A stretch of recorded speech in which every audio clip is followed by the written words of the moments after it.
देखती जा रही हूँ कि बहुत सारे कारण हैं इसमें एक्चुअली, जिन पर काम करने की जरूरत है।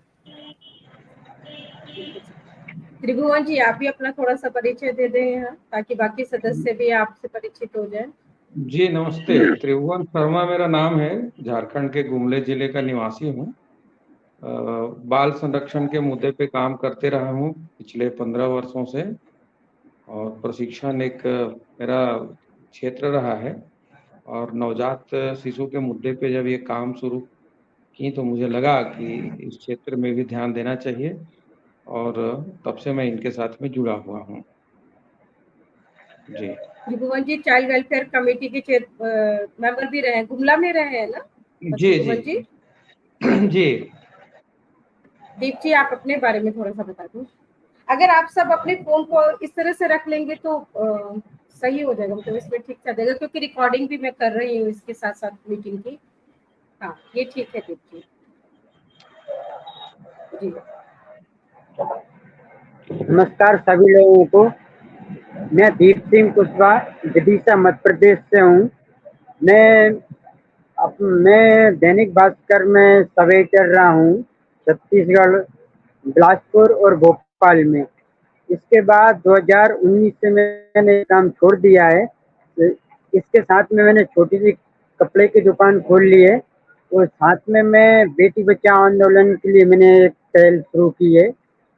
इसमें मैं क्या करता हूँ, जिसके भी यहाँ बेटी जन्म लेती है मैं उसके लिए एक जोड़ी फ्री कपड़े देने का काम कर रहा हूँ। मैसेज वही है, बेटी बचाओ आंदोलन। लोगों में बेटियों के प्रति और बेटों में कोई ज्यादा अंतर न है, बेटियों के प्रति उनका रुझान बढ़ता रहे, इसके लिए मैंने एक छोटी सी पहल शुरू की है। और इसका ये धीरे धीरे मध्य प्रदेश, उत्तर प्रदेश, तमिलनाडु, छत्तीसगढ़ सहित धीरे धीरे सारे राज्यों में फैल रही है। जैसे मुझसे कोई संपर्क करता है तो मैं पार्सल के द्वारा या मेरी शॉप पर कोई आता है तो मैं उसको एक जोड़ी कपड़े देकर उनको जागरूक करने का काम कर रहा हूँ। जी। और इसी सिलसिले में दीप जी से मेरी अभी हाल में कुछ महीनों पहले ही बातचीत हुई, और तब से हमको लगा कि दीप जी को भी इस मुहिम में शामिल करना चाहिए, ये बहुत जरूरी है। मुझे लगता है ये 9:09 हो चुके हैं, अभी बाकी सदस्यों ने किसी ने ज्वाइन किया नहीं है, तो हम लोग इसको शुरू कर सकते हैं। फिर जैसे जैसे सदस्य जुड़ते जाएंगे उनका परिचय होता जाएगा। ठीक है। एक्चुअली जब हम इन्फेंट प्रोटेक्शन एक्ट की बात करते हैं तो सबसे पहला सवाल ये आता है कि हमें इसकी जरूरत क्यों है, क्यों हमें इन्फेंट।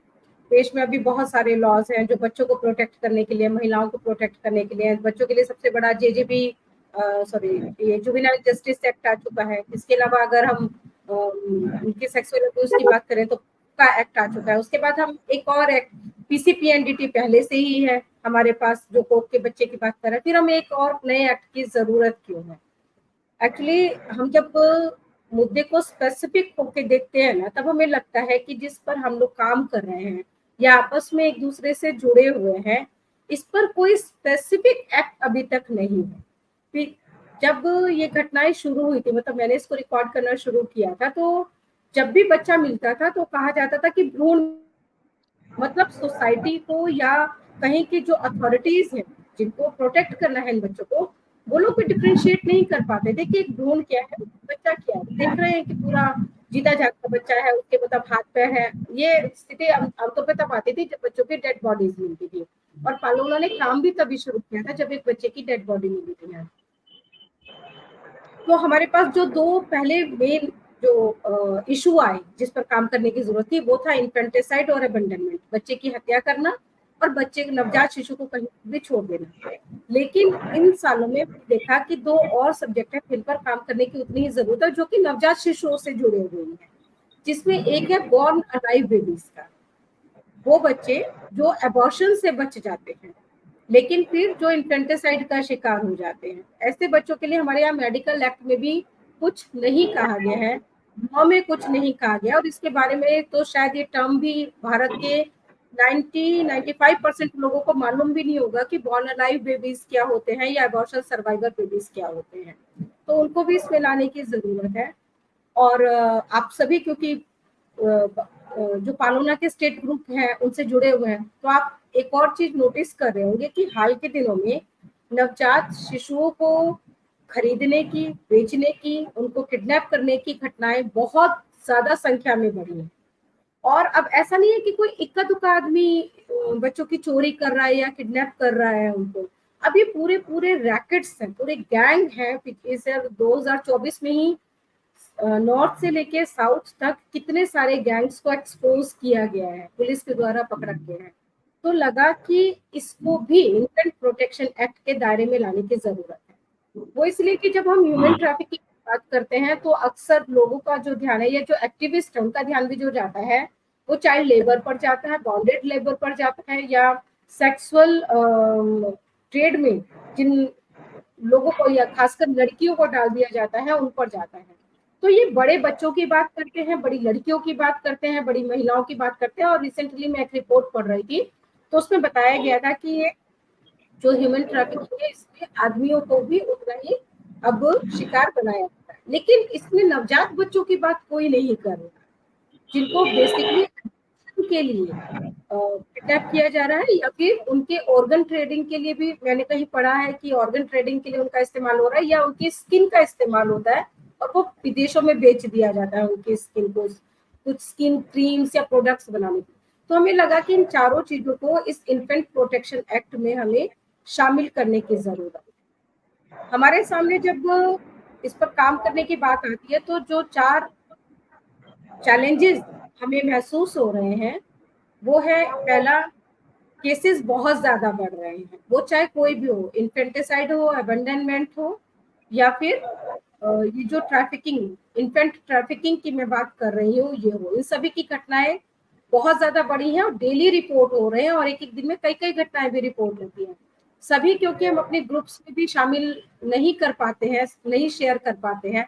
आज की अगर मैं बात करूं तो कम से कम 8 से 10 घटनाएं मुझे इस महीने की मिली हैं जिनको कि मैंने दर्ज किया, जबकि हमारे ग्रुप में हमने शायद 2 या 3 घटनाएं शेयर की होंगी। ज्योति जी नेशनल ग्रुप में वो जानती हैं इस बात को, ठीक है। तो सबसे पहली जो चीज है वो केसेस बहुत ज्यादा बढ़ रहे हैं। दूसरा है कि हमारे यहाँ रिपोर्टिंग और डेटा कलेक्शन नहीं है प्रॉपर वे में। अगर हम गवर्नमेंट अथॉरिटीज की बात करें तो कोई भी एजेंसी ऐसी नहीं है जो कि ये डेटा कलेक्ट कर रही है। एनसीआरबी को हम रिलायबल मानते हैं, लेकिन एनसीआरबी में भी पूरी तरह से ये केसेस रिफ्लेक्ट नहीं हो रहे हैं। बहुत सारे स्टेट ऐसे हैं जहां पर एफआईआर दर्ज नहीं हो रही है, और क्योंकि एफआईआर नहीं होगी तब तक ये एनसीआरबी के डेटा में नहीं आएंगे। तीसरी जो इम्पोर्टेंट चीज इसमें है वो है कि सपोर्ट सर्विस जो है उसका लिमिटेड एक्सेस है लोगों को। जैसे हमारे पास सिस्टम है कि बच्चों को इनको बचाया जा सकता है, प्रिवेंशन किया जा सकता है, लेकिन उसके लिए कोई सपोर्ट मैकेनिज्म नहीं है हमारे पास, तो उसको बनाना बहुत जरूरी है। चौथी चीज है कि लोगों को इसकी जानकारी, एजुकेशन नहीं है, अवेयरनेस नहीं है कि लॉ क्या है, इसको लेकर उनको सजा हो सकती है बच्चे को वो इस तरह से छोड़ते हैं या उसकी हत्या करते हैं, और या अगर वो ऐसा ना करना चाहे तो उनके पास विकल्प क्या क्या है इसके बारे में कोई जानकारी नहीं है। इनमें इन जो 4 चैलेंजेस हैं इनमें से 2 चैलेंजेस को अभी पालोना जो है वो उसको उसने कवर किया है। सबसे पहली चीज जो हमें लगी थी वो है डेटा जो एक गैप आ रहा है गवर्नमेंट डेटा का और हमारे डेटा। कोई भी, आप लोग भी सब जानते होंगे, सभी जगह कहीं ना कहीं से जुड़े हुए हैं, कोई भी नेशनल या इंटरनेशनल एनजीओ इस पर काम नहीं कर रहा है, कोई भी एक्टिविस्ट इस पर काम नहीं कर रहा है इन्फेंटिसाइड को रोकने के लिए या उसके डेटा कलेक्शन के लिए। तो पहले हमारी जरूरत ये थी कि भैया डेटा कलेक्ट करें, ताकि सरकार तो मानेगी नहीं बिना, जब तक उनके पास संख्या नहीं होगी, ऑथेंटिक डेटा नहीं होगा।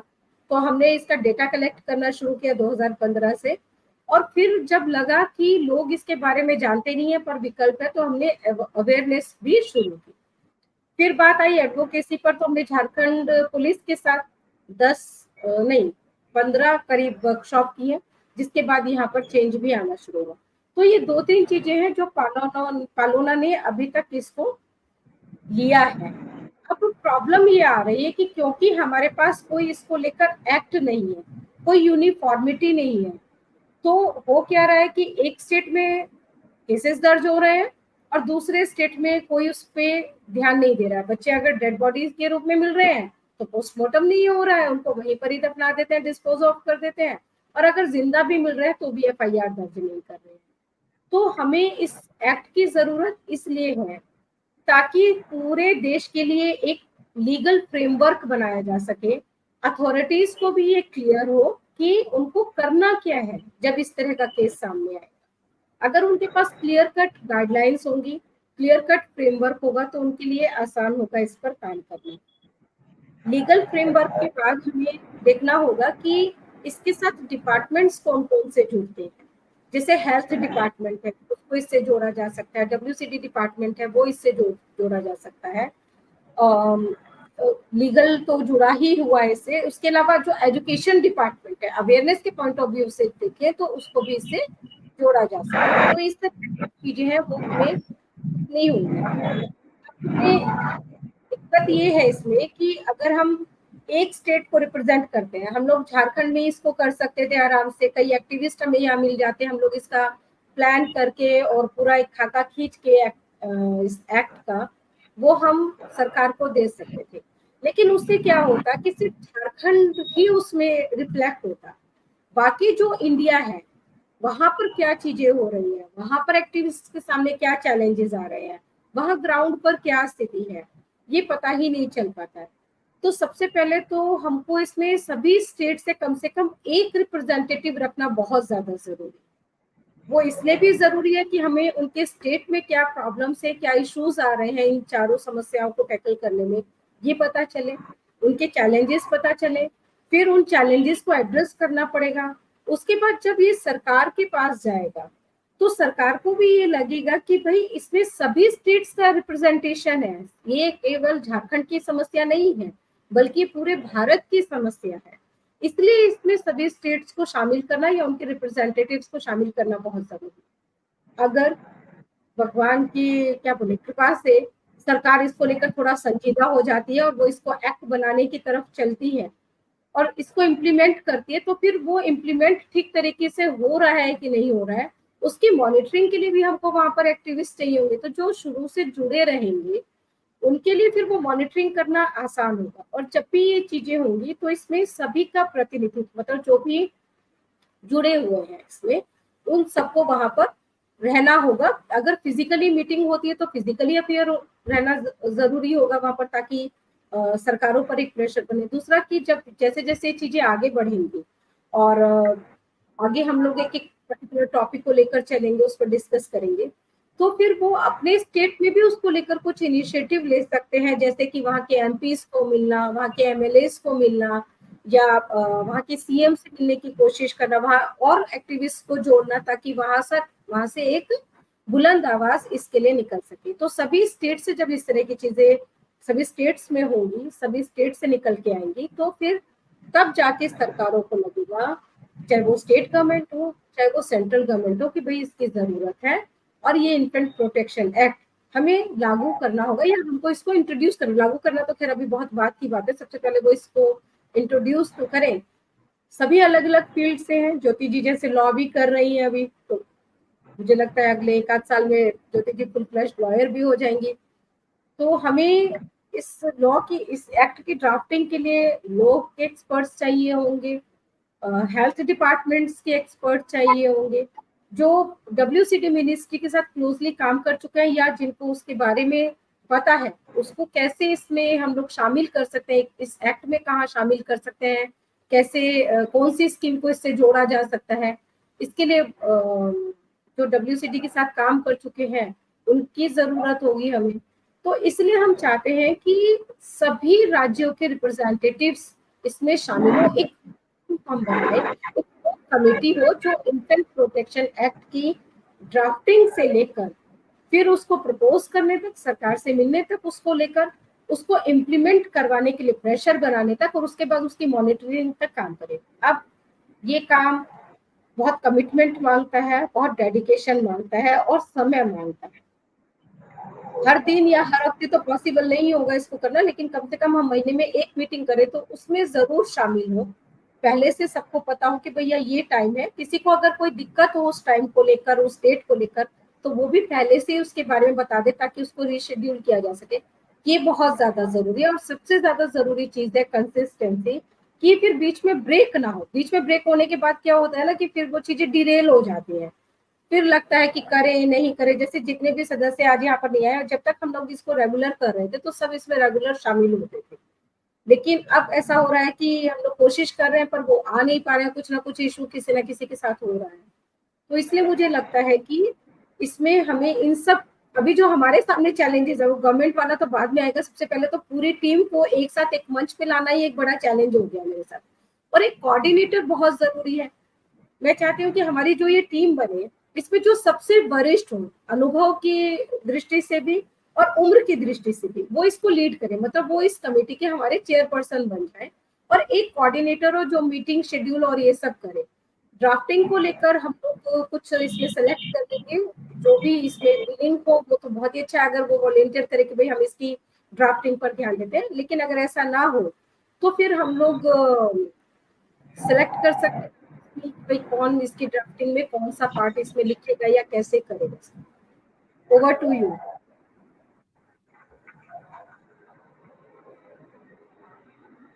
आप लोग बताएं अब इसमें कैसे इसको किया जा सकता है। और मतलब मेन है कि क्या आप लोग एटलीस्ट आप लोग इतना समय या कमिटमेंट या कंसिस्टेंट रह पाएंगे इसमें। ड्राफ्टिंग में मैं मदद कर दूंगी बिल्कुल। जब भी आप कुछ ऐसा रफ में कुछ आपने बनाकर रखा हो तो मैं उस पर काम करने के लिए तैयार हूँ। ना भी रखा हो तो मैं रिसर्च भी करने को तैयार हूँ कि क्या क्या जरूरी है। मैं एक चीज शुरू करूंगी, जैसे अभी हम लोगों की आज मीटिंग हुई है तो इसमें आज हम लोगों ने क्या क्या इसमें डिस्कस किया है और उसका एक रफ नोट जैसा वो मैं शेयर कर दिया करूंगी। जो भी सदस्य शामिल रहेंगे उनको मेल आईडीज आप अपने ग्रुप में शेयर कर दीजिएगा, तो उन मेल आईडीज पर मैं उसको मेल कर दूंगी। तो उससे क्या होगा कि हमारी मेल पर भी, सबकी मेल पर वो चीजें रहेंगी। फिर तो रफ नोट जैसा जैसा आएगा उसको मिनट्स ऑफ द मीटिंग में क्या क्या हमने डिस्कस किया है। त्रिभुवन जी आपका कोई और नंबर भी आ रहा है क्या?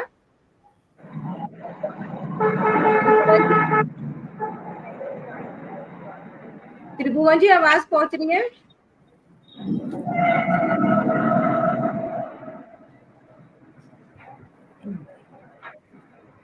दो डिवाइसेस से कर लिया होगा। त्रिभुवन जी आवाज पहुंच रही है ना? इसमें लगता है दिक्कत।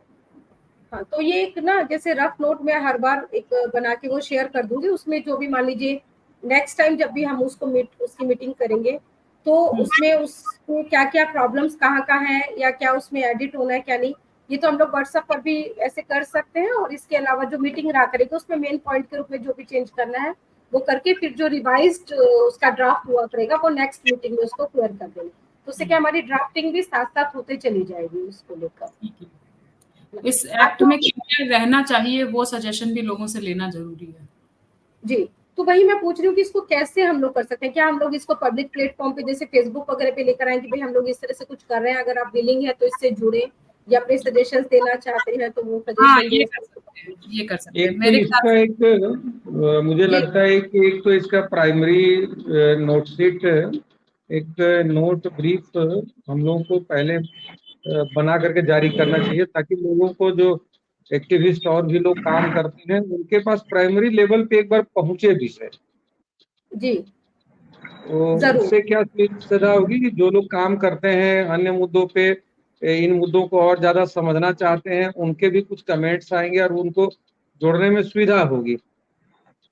जी और एक दो हमारे साथ में जो लॉयर ग्रुप के लोग जो बैठते हैं या बातचीत करते हैं, उनको भी थोड़ा सा एक बार पहले हम लोगों को उनसे भी रिक्वेस्ट करना चाहिए कि जो लॉ, डिफरेंट लॉ है उसके बीच में कैसे कोरिलेट करके या होता है, और एक के साथ में ही इसको जोड़ा जा सकता है। जे सिस्टम के साथ इसको क्या कहीं पे हम लोग उसको ऐड कर सकते हैं, इस पर भी एक बार बातचीत करनी चाहिए। और इन पूरे चीजों को इंट्रोड्यूस करने से पहले ना 2-3 पेज का एक शॉर्ट नोट जो है वो एक बार जारी करना चाहिए। जी, मतलब जो अभी मैंने जैसे कहा कि हमें क्यों जरूरत है इसकी, उस तरह का एक नोट या हम क्या करना चाहते हैं उस पर एक नोट बना के उसको देना चाहिए। हाँ जी, और उसमें ही मेल आईडी या कांटेक्ट नंबर भी शेयर कर दिया जाए कि भाई अगर आप जुड़ना चाहते हैं इसमें, आपके सजेशंस हैं तो वो प्लीज इससे जुड़ो। इस तरह से देखिए गूगल फॉर्म मैं बना सकती हूँ, मैं बना दूंगी और फिर ये शेयर कर दिया जाएगा कि देखिए इस तरह का हम एक एक्ट लाने की कोशिश कर रहे हैं। इसमें अगर आप शामिल होना चाहते हैं, हम आपके कुछ सजेशंस हैं, तो हम ये गूगल फॉर्म का जो लिंक है ये दे रहे हैं, इस पर जाइए, उस पर उनका पूरा नाम होगा, ईमेल आईडी होगा, फोन नंबर होगा और उनका जो सजेशन है वो। मैं जनरली ऐसे ही करती हूँ। हाँ हाँ, ये बहुत सही। तो वो ज्योति जी फिर आप उसको एक सोशल मीडिया में ठीक है। हाँ, हाँ, उसका मेल आईडी जो पालोना का जो ऑफिशियल मेल आईडी है ना, वो मैं आपको शेयर कर दूंगी, उसका जो भी मतलब ये पासवर्ड वगैरह है, हाँ लॉगिन डिटेल्स है, वो मैं शेयर कर दूंगी। तो उसमें फिर क्या होगा ना कि वो सारी चीजें वो एक उस पर वो एक जगह रहेंगी, जैसे हम लोग जो डेटा भी कलेक्ट कर रहे हैं तो वो इसी तरह से कर रहे हैं। ठीक तो है, वो इस तरह से आ जाएंगी इसमें। ठीक है। एक्चुअली पहले हम समझाएंगे कि ये क्या है और इसकी क्यों जरूरत है, उसके बाद जब लोगों को समझ में आएगा तब फिर उनका दिमाग खुलेगा कि हाँ क्या क्या होना चाहिए इसमें। तो पहले मैं एक अवेयरनेस बता दूंगी। हाँ, एक और चीज मैं ये महसूस कर रही थी कि जैसे मान लीजिए कि मेरी पहुंच 10 लोगों तक हो सकती है, तो आप लोग भी अपने अपने फील्ड में लोगों से जुड़ रहे हैं, एक्टिविस्ट से जुड़े हुए हैं, तो उनसे भी पर्सनली 1 to 1 एक बार कम्युनिकेशन कीजिए, और जो आपको लगता है कि भाई ऐसे मतलब बहुत इफेक्टिव हो सकते हैं, उनको इस टीम में होना चाहिए, जिनके लिए आपको लगता है कि इस टीम में होना चाहिए, क्योंकि ये नेशनल लेवल का हम एक बनाना चाह रहे हैं। बहुत लिमिटेड लोग हो, लेकिन जो कमिटेड लोग हो, जो टाइम दे सके महीने में एक बार कम से कम, है ना, और इस पर सोच सके। मान लीजिए अभी किसी को इसके बारे में बहुत ज्यादा जानकारी नहीं है, मैं बहुत एक्सपेक्ट करके नहीं चलती हूँ क्योंकि मैंने इन 10 सालों में बहुत कुछ किया है, तो कम से कम वो जुड़ेंगे, विलिंग तो होना चाहिए ना, उनको विलिंगनेस होनी चाहिए, क्योंकि एक बार विलिंगनेस होती है तो सब समझ जाते हैं सबको। विलिंगनेस होना बहुत जरूरी है उसके लिए। त्रिभुवन जी आप कुछ और भी कह रहे थे? हाँ, मैं वही कह रहा था कि एक नोट हम लोगों को आप तैयार करके एक बार जारी करना चाहिए, ताकि बाकी और जो लोग हम लोगों के सर्किल्स में हैं, जो लोग चाइल्ड राइट पे काम कर रहे हैं, प्रोडक्शन सिस्टम पे काम कर रहे हैं, उनको भी एक बार इस विषय को उनके पास रखना चाहिए। और तब क्या होगा कि हमारी टीम के साथ में लोग जुड़ेंगे इसके साथ में। एक बार उनकी बातचीत हो जाए तो उनको प्राइमरी लेवल पे तो हमारे जो वर्कर ग्रुप हैं, जो एक्टिविस्ट ग्रुप हैं, उनके पास विषय जाना चाहिए स्पष्टता के साथ में, और तब उनका सजेशंस कुछ जगह पर आएगा। अभी हम लोगों को इसको इस रूप में भी देखना है कि वो न्याय संहिता में कहाँ पर कुछ है इस मुद्दे पर, जे सिस्टम में कहाँ पर इस मुद्दे पर कोई ऑप्शन बनता है उसमें एड करने का, या अलग से पूरी तरह जो हम लोग सोच रहे हैं कि पूरा अलग ही होना चाहिए, उसका पूरा मैकेनिज्म अलग होगा, तो सजेशन आने में ना थोड़ी सुविधा होगी। तो प्राइमरी एक 2-3 पेज का नोट जारी करके बाकी सभी मीडिया प्लेटफॉर्म जो हमारे साथ में लोग जुड़े हुए हैं उसमें हम पहले जारी करें इसको। जी ज्योति जी, जब आप नहीं थे तो आगे नेटवर्क की वजह से, तो ज्योति जी ने एक बड़ा अच्छा सजेशन दिया है कि हम एक नोट बनाएंगे और इस नोट को हम मेल आईडी पर सबके शेयर कर देंगे, और इसके अलावा वो एक ना गूगल फॉर्म का लिंक बना देंगे। जो नोट हम बनाएंगे उसी में हम उनसे ये कहेंगे कि भाई आप जो इसमें जुड़ना चाहते हैं, स्कोर कमेटी में आना चाहते हैं, वो अपना डिटेल्स वो गूगल फॉर्म भर दे और उसमें जो उनका सजेशन है वो भी भर दे। बाकी तो फिर जैसे जैसे हम लोगों की मीटिंग्स होती जाएंगी वैसे वैसे उनके सजेशंस भी हमें मिलते जाएंगे, और ड्राफ्टिंग के लिए भी हमें एक मदद मिलती जाएगी। तो पहले हम लोग एक कोर कमेटी बना ले, फिर हम लोगों को एक ड्राफ्टिंग कमेटी भी इसकी बनानी होगी, जो कि इस पर आगे काम करती, क्योंकि बड़ा मुश्किल काम है। तो हम लोगों को तो आदत है जर्नलिस्ट के पॉइंट ऑफ व्यू से लिखने की चीजों को, तो उस तरह से लिखना तो संभव नहीं होगा। ठीक है, तो जो भी रफ चीजें हम लोगों को समझ में आती जाएगी वो हम देते जाएंगे, फिर बाद में देखते हैं उसको हम कैसे कंपाइल करते हैं, कैसे उसको एक फॉर्मल रूप देंगे। उससे क्या है कि सरकार को जब देना होगा तो उसके लिए भी हमारे पास कुछ मटेरियल तैयार हो जाएगा, है ना। तो सरकार में भी हम लोग किस मिनिस्ट्री से बात करें? WCD मेरे ख्याल से है, वुमेन एंड चाइल्ड डेवलपमेंट। शुरुआत में दो हमें देखिए, जब हमको कानून की बात करनी होगी तो हमको गृह मंत्रालय से बात करनी होगी, लेकिन प्राइमरीली हमको जो है वो WCD मिनिस्ट्री से करना होगा, और उनको वो प्रपोजल देके उन्हीं के जरिए ही फिर हमको होम मिनिस्ट्री तक भी इस बात को पहुंचाना होगा। हम लोगों ने जब इसको 2021 में शुरू किया था तो 22 में हमने झारखंड के करीब 15 MPs को इसके लिए लेटर भेजा था। जब ये आईपीसी से बीएनएस में कन्वर्ट होना था, तब हमने वो लेटर, जितने भी उस समय में हमारे सदस्य शामिल हो रहे थे मीटिंग्स में, सबसे सिग्नेचर करवा के उस लेटर पर और वो सारा मेल किया था। अनफॉर्चुनेटली ही एमपी ने उसका जवाब दिया। ये बहुत मतलब अफसोसनाक है कि बहुत सीरियसली इन चीजों को लेते नहीं है। इसलिए हम लोगों को थोड़ा सा स्ट्रेटजी अपनी चेंज करनी होगी। अच्छी बात यह है कि इस पर डब्ल्यूसीडी मिनिस्टर झारखंड से है, तो हमें ये उम्मीद लग रही है कि शायद कुछ इफेक्टिव काम हम लोग कर पाए। देखिए, हम कोई भी काम कर रहा है, समय दे रहा है, एफर्ट्स लगा रहा है, वो तब तक पूरा नहीं है, सार्थक नहीं है, जब तक उन बच्चों को उसका फायदा नहीं होता है जिसके लिए हम लोग सब काम कर रहे हैं।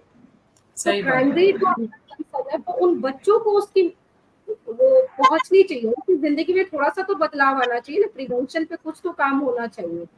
तो ये सारी कवायद बेसिकली उसी के लिए है। और इसलिए मैंने एक ग्रुप का नाम भी पहले पालूना करके कुछ था, मैंने उसको हटा दिया, क्योंकि ये सबका रिप्रेजेंटेशन है, इसमें सब लोग शामिल है, तो ये खाली पालूना का नहीं हो सकता है सब्जेक्ट, ये सबका सब्जेक्ट होना चाहिए, तभी हम इसको अचीव कर पाएंगे, तभी हम इस पर काम कर पाएंगे। त्रिभुवन जी, मैं ज्योति जी और दीप जी तो सुन रहे थे, आपको भी कह रही हूँ कि हम लोग हर व्यक्ति की जो रीच है वो 10-15 लोगों तक हो सकती है जिनसे वो कम्युनिकेट करता है, तो हम लोग उन लोगों को भी इसमें शामिल करें, उन लोगों से 1-to-1 कम्युनिकेशन करें इस उद्देश्य को लेकर, और देखें कि उनमें से कौन ऐसा विलिंगली मतलब वो इसमें शामिल होना चाहता है। जबरदस्ती लोगों को लेकर आना, वो मुझे जिन के लिए लगा कि भाई ये कर सकते हैं, मैं उन सबको एक मंच पे लेकर आई। अब आगे यहाँ से जाना ये उस सदस्य की, उस व्यक्ति की अपनी इच्छा पर निर्भर करता है। अगर कोई विलिंगली काम नहीं करना चाहता है, समय नहीं निकाल सकता है, कमिटेड नहीं है, तो हम भीड़ बढ़ाने की मैं शौकीन कभी भी नहीं रही हूँ किसी चीज में। ये हमारी आज दूसरी मीटिंग हुई है एक तरह से, ये दोबारा से जब हमने शुरू किया है, और हम लोग कम से कम इस चीज को लेकर कमिटेड है कि हम लोग तो रहेंगे और उन लोगों को ही लेकर आए जो कमिटेड हो सकते हैं इसको लेकर।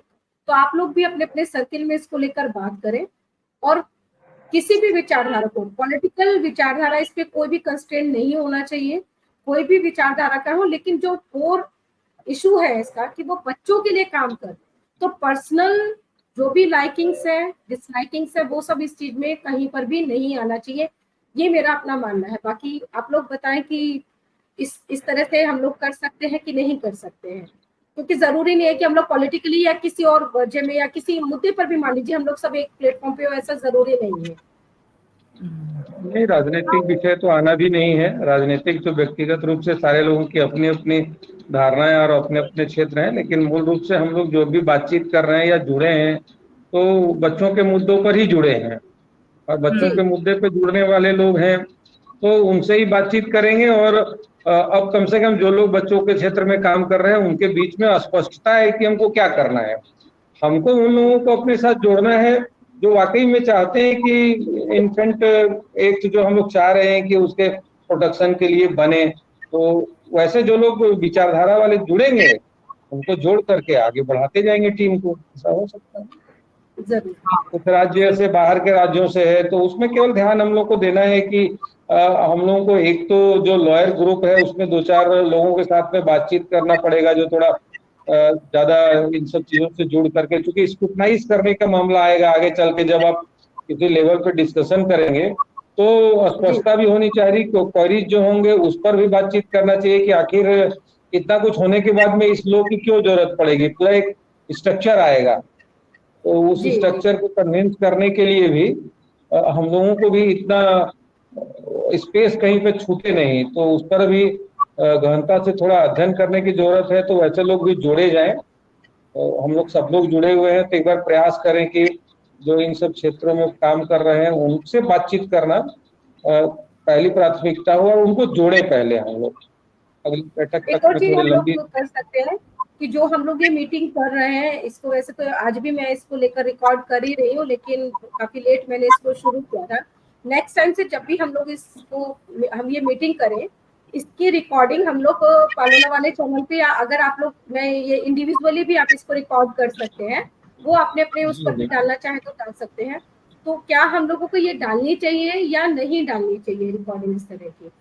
नहीं, रिकॉर्डिंग्स तो डालना चाहिए, और जो पर्सनल आइडेंटिटी के साथ में जो आपके पर्सनल वाल है ठीक है ना, वहां भी अब उसको, अब यदि हम उस पे एक कदम आगे बढ़ रहे हैं, एक तो मीट का हो गया, दूसरा हो गया कि अगर सहमति है, ठीक है 4 लोगों में सहमति है, तो अपने पर्सनल वाल से उसको स्टार्ट करें हम लोग कि इन्फेंट प्रोटेक्शन जो एक्ट है, बिल है, उस पर हम लोग डिस्कशन कर रहे हैं, इंट्रोड्यूस करना चाहिए उसको कि हाँ ये है, और लगातार उस पर कुछ ना कुछ हर मंच पर बोलना शुरू करना चाहिए। तो मैं ये जो आज वाली जो हाँ रिकॉर्डिंग है इसे भी उपलब्ध करवा देती हूँ, डाउनलोड करके जी। मैं शेयर कर दूंगी आप लोगों को। आप लोग चाहें तो उसको अपने अपने वॉल पर शेयर कर सकते हैं। और ये आपने सही सजेशन दिया कि इससे भी लोगों को, मान लीजिए 4 ही लोगों को देखते हैं, 4 लोगों को तो कम से कम जानकारी मिलेगी इसके बारे में कि हम इस पर 4 लोगों को बात करें। जानकारी मिलेंगी, और अपना स्लोगन जो है वो बोल्डली इंट्रोड्यूस करना चाहिए, अपने आप को माइंडसेट बनना चाहिए हमारा पहले कि हाँ हम इसको लेकर आगे बढ़ रहे हैं, तो फिर आगे लोगों को भी। जी मैं यही कहूँगा, त्रिभुवन शर्मा जी जो बोल रहे हैं उसमें जो बच्चों को लेकर जिन लोगों को इंटरेस्ट है वही लोग हमारे ग्रुप में रहें। पूरे देश में वही लोग जुड़े, धीरे धीरे जुड़ेंगे, लेकिन वही सिलेक्टेड लोग जुड़ें ताकि वो बच्चों के लिए काम कर सकें पूरी तरह से इसी काम में लगे रहते हैं। उनको इसमें जुड़ना चाहिए, बाकी भीड़ बढ़ाने से कोई मतलब नहीं है, कोई फायदा नहीं है इसका। सही कह रहे हैं आप। ये आज हमारी दूसरी मीटिंग हुई है, हम लोग एक मीटिंग और इंतजार करेंगे, और अगर उसमें भी बाकी सदस्य शामिल नहीं होते तो फिर उन लोगों को वहां से बाहर करके नए सदस्यों को उस ग्रुप में हम लोग ऐड कर लेंगे। कि जो फील्ड में काम करना चाहते हैं वो तो धीरे धीरे इसमें जुड़ते ही जाएंगे, और उन्हीं लोगों को जोड़ना चाहिए बिल्कुल जो इसमें बराबर काम करते रहते हैं। एक रिक्वेस्ट रहेगी, दीप जी और त्रिभुवन जी एक्टिव है, ज्योति जी आपसे भी रहेगा कि ग्रुप में सिर्फ ऐसे करके या ऐसे करके उस पर जरूर रिप्लाई कर दिया करें। इससे क्या होता है ना, मैंने एक चीज महसूस की है कि लोग ग्रुप में भी शायद ये सोचते हैं कि हम बहुत बड़े हैं या ऐसे पद पर हैं, हमें नहीं करना चाहिए, रिस्पॉन्ड नहीं करना चाहिए, बाकी लोगों की बात करें। या कभी कभी ऐसा होता होगा कि इतने सारे ग्रुप्स होते हैं तो उसमें वो कई बार नजर मेरा कारण वही है, मैं पढ़ भी लेती हूँ, लगता मैं कई बार आपने देखा होगा ट्विटर में शेयर भी कर देती हूँ, लेकिन यहाँ थम्स अप करना भूल जाती हूँ मैं। भूल जाती हूँ। हाँ, मैंने वो चीज इतना जरूरी है, भूल ना जाऊं कहीं, तो मैं उसको सोशल मीडिया में तो शेयर कर देती हूँ, इधर रह जाता है। अब आपने टोका है तो मैं अच्छा हुआ आज आपने याद करा दिया, मैं तो बिल्कुल भूल ही गया था। हाँ, बाकी सदस्यों को क्या लगता है कि ना कि अरे कोई तो इसमें शामिल ही नहीं हो रहा है या कोई तो आ ही नहीं रहा है, तो फिर छोड़ो हम भी नहीं जाते। हम अगर इस पे रिस्पॉन्ड करेंगे तो फिर हमको फिर हमारे ऊपर एक लायबिलिटी आ जाएगी उसको पूरा करने के लिए। अभी प्राथमिक चरण में मोनिका जी जो सोशल एक्टिविज्म का और चाइल्ड सेक्टर का एक बड़ा ट्रेंड रहा है पूरे देश में, एक बार लंबी टीम बनाइए, उसके बाद वो धीरे धीरे छोटी होकर के टीम आपका बड़ा कंक्रीट निकलेगा। एक बार उसमें लोगों को और जोड़ना चाहिए, ऐसे ही जोड़ने दीजिए एक बार बातचीत करने के लिए, कोई बात नहीं है, और उसके बाद धीरे करके लाएंगे। आपके जितने वॉल्स हैं उसमें एक बार डालिए कि हम इन्फेंट प्रोटेक्शन एक्ट पे काम करने जा रहे हैं, इस पर जा रहे हैं, कोई उसमें जुड़ना चाहते हैं तो एक बार वो जानकारी दें तो जोड़ा जाएगा। ये थोड़ा करने से ढूंढना पड़ता है, क्योंकि ये तो ऐसा ही आपको ध्यान में है कि बहुत ही कठिनाई वाला क्षेत्र है, इसमें बड़ा मुश्किल से लोग टिकते हैं। हाँ, मैंने भी यही बोला कि गूगल फॉर्म शेयर करने से पहले मैं लिखूंगी इसके बारे में कि हम ये करने वाले हैं, क्योंकि इन्फेंट प्रोटेक्शन एक्ट बोलूंगी तो उनको नहीं समझ में आएगा। पहले एकदम साधारण हिंदी में पहले मैं एक पोस्ट लिख दूंगी कि ये है, और एक अंग्रेजी में भी लिख दूंगी। कुछ मेरे साथ साउथ के लोग और ये सब जुड़े हुए हैं, उनको ज्यादा हिंदी नहीं समझ में आता, तो उनके लिए मैं एक पोस्ट लिख दूंगी। उसके बाद फिर कि मैं अब ये शेयर करूंगी तो आप लोग अपने सजेशंस के साथ तैयार रहिएगा, तो ऐसा कर लेंगे।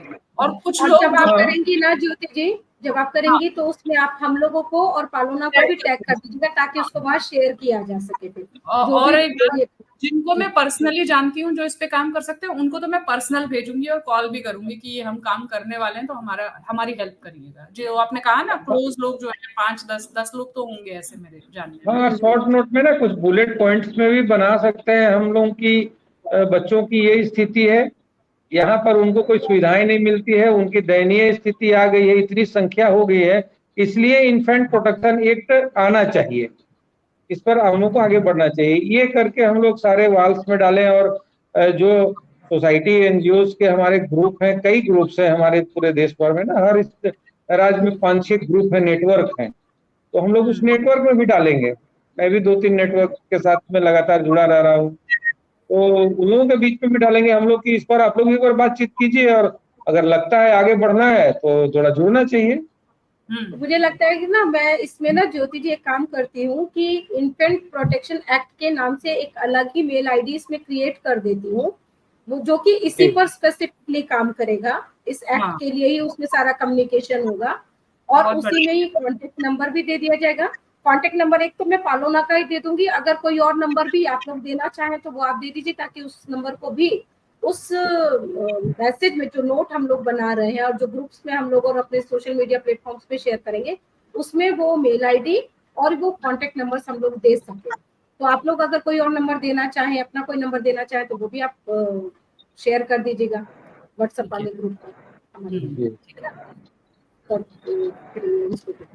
चलिए, थैंक गॉड, शुरुआत में मुझे तो ये लग रहा था पता नहीं आज भी सब जुड़ पाएंगे कि नहीं जुड़ पाएंगे। जो कोऑर्डिनेशन वाला काम है बहुत मुश्किल है। बहुत मुश्किल है, वो थोड़ा मुश्किल है, सबका अलग अलग कार्यक्षेत्र है ना। मैं तो तुरंत अभी वापस आया हूँ, रास्ते में आपने धन्यवाद दिला दिया याद, और ऐसे ही मैं गाड़ी में बैठे बैठे स्क्रॉल कर रहा था तो दिखाई पड़ गया आपका। काम से लौटते होंगे ज्योति जी की तो फादर इन लॉ भी अभी बीमार है, और उसके बाद भी मैंने कहा कि नहीं आप प्लीज जुड़िए। रिक्वेस्ट तो मैंने बहुत सदस्यों से की थी, लेकिन चलिए 4 सदस्य भी जुड़े, हमारा काम यहीं से ही शुरू होगा इसको लेकर, बढ़ता जाएगा। हाँ, एक बार ड्राफ्ट तैयार करते हैं हम लोग, रफ ही करते हैं, उस पे सजेशन मैं ही करते हैं, सजेशन मैं ही डाल ड्राफ्ट करना है और इंट्रोड्यूस करना है उसको। जितना आगे जाएगा, जुड़ेगा, पूरा जीरो हो जाएगा, पूरा हट जाएगा, वो अलग बात है। एक बार ड्राफ्ट आना चाहिए। हाँ, यही मैं आगे बढ़ेंगे। ज्योति जी तब ऐसा कर देना, आप वो ड्राफ्ट तैयार कर दीजिए जो अभी मीटिंग में हम लोगों का डिस्कस हुआ, वही हम लोग सब डाल देंगे, ठीक है। और मैं वो शेयर कर दूंगी कि जो हमारा फर्स्ट चैप्टर होना चाहिए इसके लिए इन्फेंट प्रोटेक्शन एक्ट का, वो करके वो मैं फिर मेल कर दूंगी सबको। ठीक है ना, आप लोग अपने मेल आईडी ग्रुप में शेयर कर दीजिएगा, है ना। तो हम लोग नोट पर एक फिर मैं ले लेती हूँ स्क्रीनशॉट कि हम लोग एक अच्छे नोट पर, इसको पॉजिटिव नोट के साथ इस मीटिंग को अब खत्म करें, और फिर नेक्स्ट मीटिंग का जो है मैंने ग्रुप में शेयर कर दिया है फोटोज, इसको है ना, वो भी हम लोग चाहे तो लगा सकते हैं। ठीक है, thank you so much. Thank you.